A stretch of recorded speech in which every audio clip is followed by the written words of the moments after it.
আসসালামু আলাইকুম ওরহমতুল্লাহি ওবরাকাতুহু। আল্লাহ নবী সাল্লাল্লাহু আলাইহি ওয়াসাল্লামের ইন্তেকালের পূর্বে হযরত আনাস রাদিয়াল্লাহু আনহুকে ৫টা বিষয়ের নির্দেশ দিয়ে গিয়েছিলেন এবং এই ৫টা বিষয় যদি কেউ আমল করতে পারে তাহলে ৫টা পুরস্কারের কথাও বলেছেন।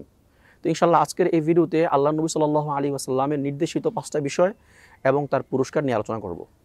হযরত আনাস রাদিয়াল্লাহু আনহু বলেন যে আল্লাহ নবী সাল্লাল্লাহু আলাইহি ওয়াসাল্লাম আমাকে ৫টা বিষয়ের নির্দেশ দিয়েছেন। এক নম্বর হচ্ছে আসবিগিল উযু তুজাদ ফি উমরিক।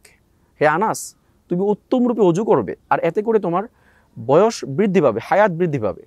আর ২ নম্বরে আল্লাহ নবী সাল্লাল্লাহু আলাইহি ওয়াসাল্লাম বলেছেন ফাসাল্লিম আলা মান লাকিয়াকা মিন উম্মতি তাকসুরু হাসানাতুক, যে আমার উম্মতের যার সাথেই তোমার সাক্ষাৎ হবে সালাম করবে আর এতে তোমার নেকি বৃদ্ধি পাবে। ৩ নম্বরে আল্লাহ নবী সাল্লাল্লাহু আলাইহি ওয়াসাল্লাম নির্দেশ দিয়েছেন যে ইরা দাখলতা আহলাকা ফাসাল্লিম আলা আহলিক তাকসুরু খায়রু আহলিক, যখন তোমার পরিবারের মাঝে যাবে তখন পরিবারওয়ালাদেরকে সালাম দাও আর এতে তোমার ঘরের খায়ের বরকত বৃদ্ধি পাবে।